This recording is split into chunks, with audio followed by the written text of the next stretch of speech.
Hello guys, ഇന്നിപ്പോൾ നമുക്ക് ഇഡ്ലിയുടെയും ദോശയുടെയും കൂട്ടത്തിൽ കഴിക്കാൻ പറ്റിയ ഒരു തക്കാളി ചട്നി ഉണ്ടാക്കിയാലോ. അതിനു വേണ്ടിയിട്ട് ചട്ടി അടുപ്പത്ത് വെച്ച് എണ്ണ ഒഴിച്ചു കൊടുത്തേ.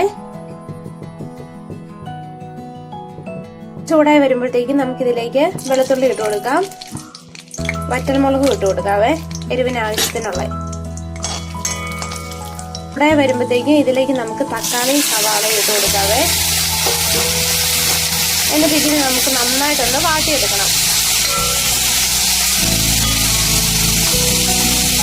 ഇതിലേക്ക് ആവശ്യത്തിന് ഉപ്പിട്ട് കൊടുക്കാം, മഞ്ഞൾപ്പൊടി ഇച്ചിട്ട് കൊടുക്കാം.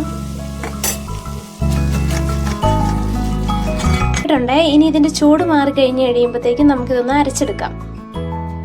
ഇനി ഇത് നമുക്ക് കടുക് പൊട്ടിക്കാവേ. അതിന് വേണ്ടിയിട്ട് ചട്ടിയിൽ എണ്ണ ഒഴിച്ചിട്ടുണ്ട്.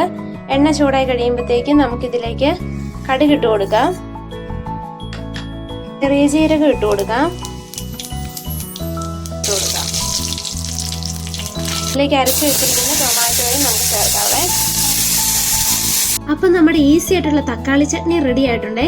ഇനി മറ്റൊരു വീഡിയോയുമായി വരുന്നത് വരെ ബൈ ബൈ.